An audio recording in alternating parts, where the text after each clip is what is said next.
সম্ভাব্য হামলার ভয় কাঁপছে, সামরিক হামলা চালানো হতে পারে, আর সেই ভয়ে থরথর করে কাঁপছেন। বিশ্বে আমরা বাস করি, যুদ্ধের হুমকি আমাদের ঘিরে থাকে। যুদ্ধ হই হই অবস্থার মধ্যে রয়ে গেছে, আজকেই শুরু হয়ে যাবে যুদ্ধ। এদিকে শেখ হাসিনা সেনা ক্যাম্পে সেই ডক্টর ইউনূসের বিরুদ্ধে যুদ্ধ ঘোষণা করে ভয়ে থরথর করে কাঁপছে ডক্টর ইউনূস সরকার। আবারও দেশ উত্তাল, শিক্ষার্থী জনগণ রাজপথে রক্তাক্ত অবস্থা করে। এবং আমেরিকার ডোনাল্ড ট্রাম্প প্রশাসন এমনভাবে মোহাম্মদ ইউনূসকে ফাঁসিয়ে দিয়েছেন যে এই মুহূর্তে মোহাম্মদ ইউনূসের আর কিছু করারও নেই। আওয়ামী লীগের রাজনৈতিক দল হিসেবে বাংলাদেশে ফিরে আসাটা সেটি কিসের উপরে নির্ভর করছে? যে এই অন্তর্বর্তী সরকার কবে ব্যর্থ হবে সেটির জন্য আপনারা অপেক্ষা করছেন, নাকি আপনাদের সুনির্দিষ্ট কোনো কর্মসূচি রয়েছে বা চিন্তা রয়েছে সেটির ভেতর দিয়ে আপনারা কামব্যাক করতে বাংলাদেশকে আক্রমণ করবে? এত বড় দুঃসাহস, এবং আমি মনে করি এটা হবে বোকামি। এই বোকামি তারা করবে কারণ বাংলাদেশের 18 কোটি জনগণ আমরা তো একটা মুক্তিযুদ্ধে দেখিয়ে দিয়েছি 1971-এ। প্রায় একটা স্বাধীনতা যুদ্ধে অংশগ্রহণ করে আমরা একটা বিরাট সামরিক বাহিনীকে হারিয়ে দিয়েছি। শেখ হাসিনার ভবিষ্যৎবাণী ফলপ্রসূ, পর্দার আড়ালে নোংরা নকশা, বাংলাদেশ বিক্রির পায়তারা। এই যে বাংলাদেশের মধ্যে একটা অস্থিরতা, এই অস্থিরতা কেন আসলো? বাংলাদেশের মধ্যে আওয়ামী লীগের চতুর্থ প্রজন্ম রেডি হয়ে গিয়েছে এবং পঞ্চম প্রজন্ম কিছুদিন আগে মাস জেল থেকে বাহির হয়ে আসছে। এই আওয়ামী লীগের চতুর্থ প্রজন্ম পঞ্চম প্রজন্মকে দমানোর ক্ষমতা কি বাংলাদেশে কারো আছে? এদিকে প্রধানমন্ত্রী হিসেবে দেশে ঢুকবে শেখ হাসিনা, হঠাৎ একই ঘোষণা দিল পুলিশের আইজিপি। জয় বাংলার স্লোগানে বইটা যাইব এই দেশ। আওয়ামী লীগ 100তে 100 আইব যদি নির্বাচন দেয়। তা আওয়ামী লীগকে ঠেকানোর লোক আল্লাহ ছাড়া কেউই নাই। দর্শক, এবার ঝড়ের বেগে এগিয়ে আসছে আওয়ামী লীগ। কোনো বাধা মানবে না, যেহেতু আওয়ামী লীগের পক্ষে নয় কথা বলেছে জেনারেল ওয়াকারুজ্জামান। অবস্থান প্রকাশ করা। তো সবকিছু মিলিয়ে আমাদের ছাত্র উপদেষ্টাদের মধ্যে এখন পর্যন্ত যারা আছেন সবচেয়ে বেশি দুর্নীতির অভিযোগ কিন্তু আসিফের দিকে। কেউ কেউ বলছেন যে তার এপিএস যদি ভাই 300 কোটি টাকা প্লাস তার বিরুদ্ধে দুর্নীতির খবর আসে, তাহলে আসিফ কি 3000 কোটি টাকার কাছে মানে কামায় নাই?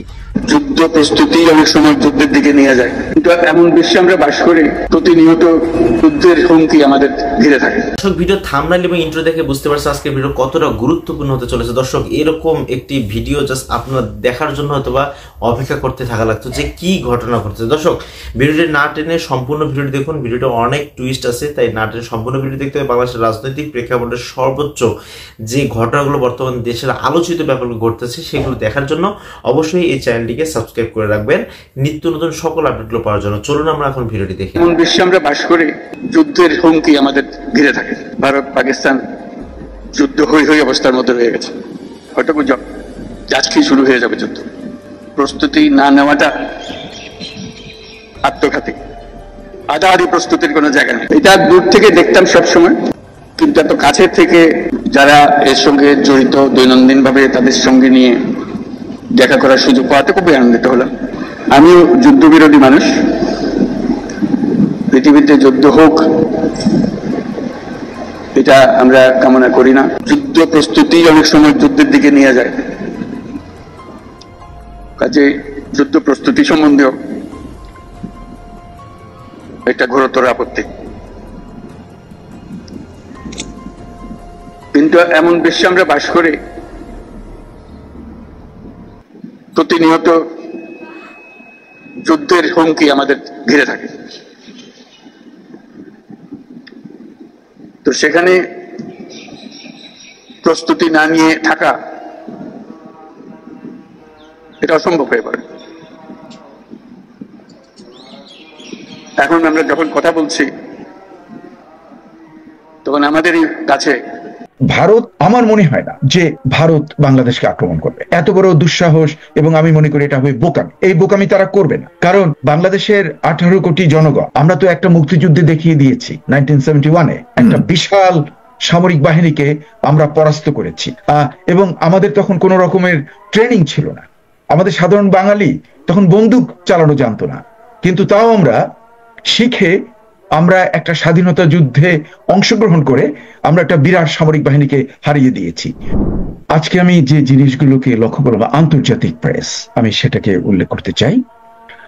সেখানে আমার যেন মনে হচ্ছে যে there will be a minor incursion by India into Pakistan, এবং সেটা দ্যাট কুড ইনক্লুড বাংলাদেশের স্বার্থ কি। এই যুদ্ধে যদি বাংলাদেশ জড়িয়ে পড়ে তাতে কি আমাদের কোনো লাভ হবে? ধরুন আমরা পাকিস্তানের পক্ষে এই যুদ্ধে নেমে গেলাম, তাতে আমাদের কোনো লাভ হবে? এটা আমাদের যারা আছে পলিসি মেকার্স বাংলাদেশ, এবং আমি মনে করি ডক্টর মোহাম্মদ ইউনূস বুদ্ধিমান। কারো পক্ষের আমার দরকার নেই, আমাদের নিজেদের আত্মরক্ষার্থে কতটুকু আমরা নিজেদেরকে প্রস্তুত রাখতে পারছি সেটা হলো বড় বিষয়, এবং সেখানে আমাদেরকে ঐক্যবদ্ধ জাতি হিসেবে কতটা ঐক্যবদ্ধ এবং আমাদের সীমান্ত কতটা রক্ষিত সেখানে আমরা কতটুকু নজর দিতে পারছি, কতটুকু সক্ষমতা আমাদের আছে সেটাই হলো মূল প্রশ্ন। আমাদের যদি কোনো আক্রমণ করে, মানে আমি আশা করবো আক্রমণ করতে চাই না, ভারত বারবার আমাদের বিভিন্ন বিষয় উস্কে দিচ্ছে, আমাদেরকে বারবার এসব বিষয় টানাটানি করছে, এই তো রাজনৈতিক বিষয় থেকে শুরু করে এইসব।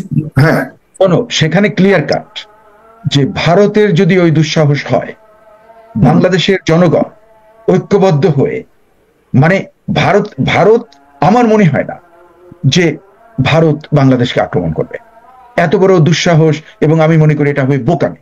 এই বোকামি তারা করবে না, কারণ বাংলাদেশের 18 কোটি জনগণ, আমরা তো একটা মুক্তিযুদ্ধে দেখিয়ে দিয়েছি 1971-এ একটা বিশাল সামরিক বাহিনীকে আমরা পরাস্ত করেছি, এবং আমাদের তখন কোনো রকমের ট্রেনিং ছিল না, আমাদের সাধারণ বাঙালি তখন বন্দুক চালানো জানতো না, কিন্তু তাও আমরা শিখে আমরা একটা স্বাধীনতা যুদ্ধে অংশগ্রহণ করে আমরা একটা বিরাট সামরিক বাহিনীকে হারিয়ে দিয়েছি।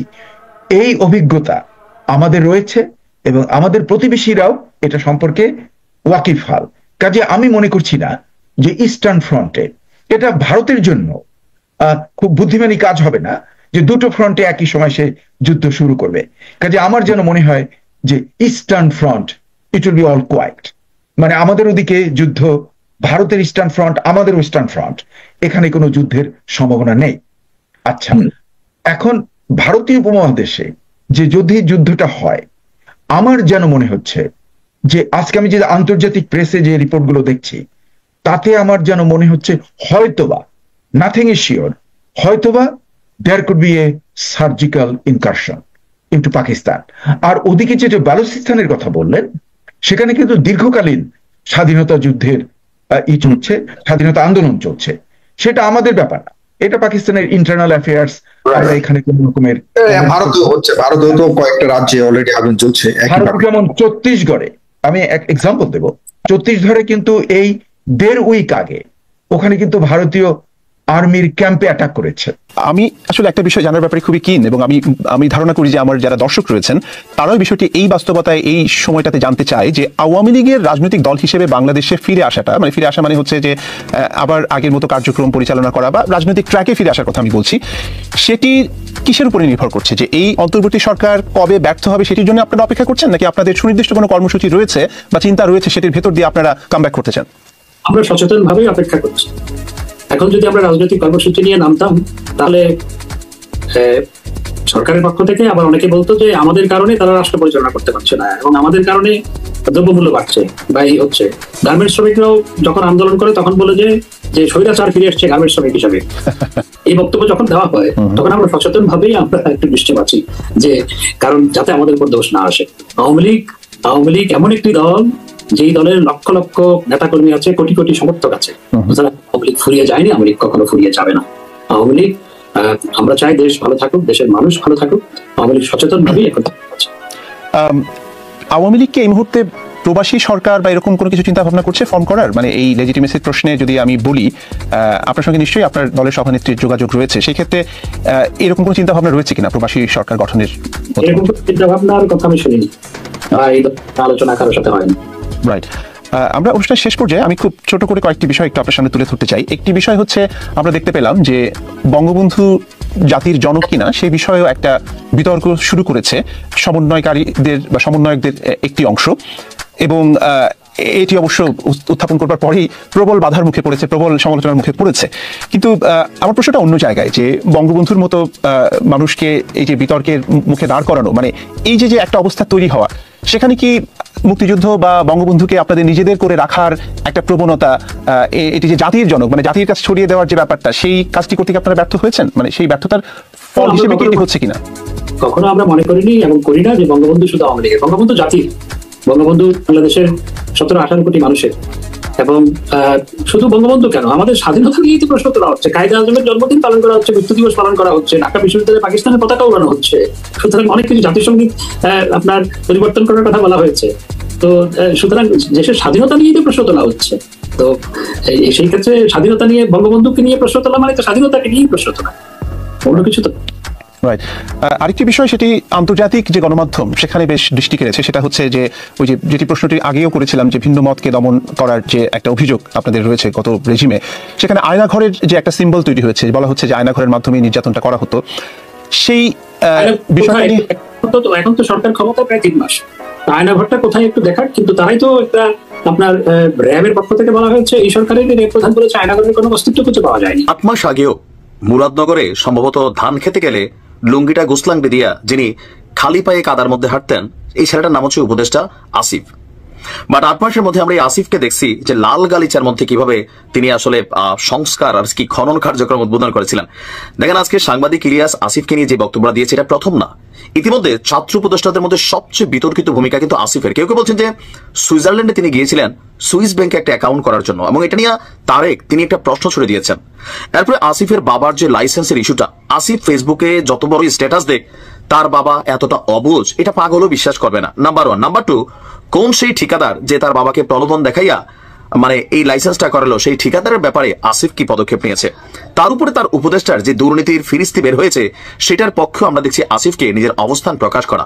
তো সবকিছু মিলিয়ে আমাদের ছাত্র উপদেষ্টাদের মধ্যে এখন পর্যন্ত যারা আছেন সবচেয়ে বেশি দুর্নীতির অভিযোগ কিন্তু আসিফের দিকে। কেউ কেউ বলছেন যে তার এপিএস যদি ভাই 300 কোটি টাকা প্লাস তার বিরুদ্ধে দুর্নীতির খবর আসে, তাহলে আসিফ কি 3000 কোটি টাকার কাছে মানে কামায় নাই?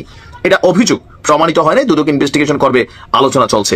এই যখন অবস্থা, আসিফকে নিয়ে দ্বিতীয় বা তৃতীয়বারের মতন ফেসবুকে মুখ খুলেছেন সাংবাদিক ইলিয়াস। তিনি তার স্ট্যাটাসের প্রথমে বলছেন যে ছাত্রদের ব্যাপারে কিছু বলতে গেলে নাহিদের শরীরের সেই দাগগুলোর কথা মনে পড়ে যায়। খেয়াল আছে তো যে যখন সেই 5ই আগস্টের আগে জুলাই মাসে সম্ভবত নাহিদদেরকে ডিবি হারুন তুলে নিয়েছিল, নাহিদের একটা ছবি ভাইরাল হয়েছিল, লুঙ্গিটা রান পর্যন্ত তোলা ছিল, রানের মধ্যে অনেকগুলা মারের দাগ যেগুলো তিতপোড়া বা কালো কালো দাগ হয়ে গিয়েছিল। সাংবাদিক ইলিয়াস সেই ছবিটার কথাই তিনি বলেছেন। তার বক্তব্য, তাই কিছু বলতে পারি না, কিন্তু অল্প কদিনের ভেতর টাকার প্রতি এত লোভ হয়ে গেল কেন ভাই? টাকার প্রতি তো লোভ হবে। এখন ছাত্ররা মরছে, সাধারণ মানুষ মরছে, সেখান থেকে একটা ভূমিকা, আর টাকার হিসাবটা তো টোটালি আলাদা। সেই কারণে সবারই টাকার প্রতি নেশা ধরছে, কারণ টাকা তো কামাইতে হবে। কারণ সাংবাদিক ইলিয়াস কোন তথ্যের ভিত্তিতে বলেন তিনি ভালো জানেন, বাট তিনি কিন্তু বেশ কয়েকটা রিপোর্ট করেছেন, যে রিপোর্টের এগেনস্টে আসিফ আবার হাসনাত্রে দিয়ে নাকি সাংবাদিক ইলিয়াসের ফোনও দেওয়া হয়েছিল, যেরকম যেন তিনি বলা টলা না বলেন। এটা কিন্তু সাংবাদিক ইলিয়াস লাইভে বলছেন এই কথাগুলো। আচ্ছা, এরপর তিনি বলছেন, বিশেষ করে আসিফের কার্যকলাপ দেখলে মনে হয় জীবনের টাকা কামানোর এই সুযোগ আর আসবে না মনে হয়। মাঝে মাঝে সাংবাদিক ইলিয়াসরাও আমার কাছে মনে হয় যে তিনিও কি বোঝেন না নতুন ভাই, এরকম সুযোগ জীবনে কই থেকে আসবে? আমি তো এটা আপনি নর্মালি চিন্তা করেন, এতগুলা মন্ত্রণালয়ের মন্ত্রী হওয়া তো দূরের কথা, গ্রাম পর্যায়ে একটা চেয়ারম্যান হওয়ার মতন রাইট নাও যদি ডক্টর ইউনূসের সরকারটা চলে যায়, বিএনপি ক্ষমতায় আসে, এই আসিফ গ্রাম পর্যায়ে একটা চেয়ারম্যান হওয়ার যোগ্যতা আছে?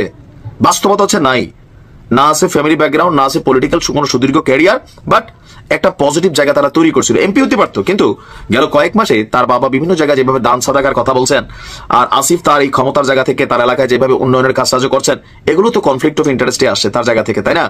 তো সেখানে এতগুলা মন্ত্রণালয়, এতগুলা পদ, তারপরে বিসিবির কতশো কোটি টাকা এক ব্যাংক থেকে আরেক ব্যাংকে ট্রান্সফার, ওই ব্যাংক নাকি রেড জোনে আছে, ইউলোতে তারা নিয়ে গেছে, এগুলোতে সবার কাছেই মনে হয়। আরো একটা বিষয়, তারেক যে অভিযোগটা তুলছিল যে সরকার পতনের পর একজন ব্যক্তিকে সম্ভবত আপনার মানে ছাত্ররা আটক করে সেনাবাহিনীর কাছে দিছিল, তার কাছে অনেক লক্ষ টাকা পাইছিল, সেই লোককে নাকি আবার 413 কোটি না জানি 297 কোটি টাকার আরেকটা অর্ডারের কাজ এই লোকটা পাইছে। তো কিভাবে পাচ্ছে? এটা আসিফের মন্ত্রণালয় থেকে যাচ্ছে। তো প্রশ্ন অনেকের যে কে কত খাচ্ছে, কারা কত নিচ্ছে, আমরা শুধু অভিযোগ শুনছি, এগুলো নিয়ে গণমাধ্যমে লিখতেছে না, ওইভাবে রিপোর্টও হচ্ছে না, বাট হবে, আজ হোক কাল হোক হবে। প্রথম কথা হলো গঠিত ওই কমিশন এই জাতির চিন্তা চেতনা, তাহজিব, তামাদ্দুন এবং বিশেষভাবে আল্লাহ তাআলার আইনের বিরুদ্ধে অবস্থান নেওয়ার কারণে তারা প্রত্যাখ্যাত বলে আমরা ঘোষণা করছি। এদের রিপোর্ট বাতিল করার কোনো ব্যাপার নাই, এদেরকেই আগে প্রত্যাখ্যান করতে হবে। এরা প্রত্যাখ্যাত হলে এদের রিপোর্টও শেষ। 2 নম্বর, আমাদেরকে একটু ভাবতে হবে আমাদেরকে কোন দিকে নিয়ে যাওয়ার জন্য জোর করে চেষ্টা করা হচ্ছে। আমাদের শিশুকালে আমরা দেখেছি আমাদের শিক্ষাদান শুরু হতো মক্তবের পাঠ দিয়ে। সকালবেলা মক্তবে যেতাম, ওখান থেকে আসার পরে গোসল করে মা কাপড় পরিয়ে বই হাতে ধরিয়ে স্কুলে পাঠিয়ে দিতেন। এখন খুবই পরিকল্পিতভাবে সবাই মক্তবের এই ধারাকে শেষ করে দেওয়া হয়েছে। বাচ্চা ঘুমাচ্ছে, তাকে কাঁধে ফেলে মা স্কুলের দিকে রওনা করেছেন, ওই মক্তবে যাওয়ার ওই সময় এটাই কেড়ে নেওয়া হয়েছে। ইকরা বিসমি রাব্বিকাল্লাযী খালাক দিয়ে যে শিক্ষা মুসলমানের বাচ্চা শুরু হওয়ার কথা, সেটা অন্য কিছু দিয়ে স্কুলে গিয়ে শুরু হচ্ছে। এই জায়গাটা শেষ করে দেওয়া হয়েছে।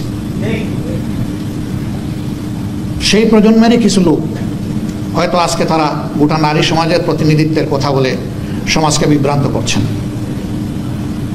তারা কারা? কোরআনের সংস্কারের দাবি নিয়ে আমাদের সামনে এসেছেন। আমাদের কোনো অধিকার আছে তাদেরকে এই অধিকার দেওয়ার? আমরা কে? এই কোরআন আল্লাহ তাআলা নাজিল করেছেন এবং এটার হেফাজতের দায়িত্ব আল্লাহ স্বয়ং নিজে কবুল করেছেন। কিয়ামত পর্যন্ত কেউ এখানে কোনো পরিবর্তন আনতে পারবে না। এরা এত দুঃসাহস কিভাবে দেখালো যে বাংলাদেশে কোরআনের আয়াতেরা পরিবর্তন করে ফেলবে? হ্যাঁ, নিশ্চয়ই তাদের পিছনের কোনো শক্তি তাদেরকে উস্কানি দিচ্ছে। কেন এই মুহূর্তে উস্কানিটা কেন? দর্শক, এই ঘটনাটা দেখার পর আপনাদের কি মনে হলো সেটা আমাদের কমেন্টে দিন এবং বর্তমান এবং নিত্য নতুন সকল আপডেটগুলো পাওয়ার জন্য চ্যানেলটিকে সাবস্ক্রাইব করেন। সকল আপডেট নিউজগুলো এই চ্যানেলের মাধ্যমে দেখানো হয়। আজকের ভিডিও এই পর্যন্তই। আল্লাহ হাফেজ।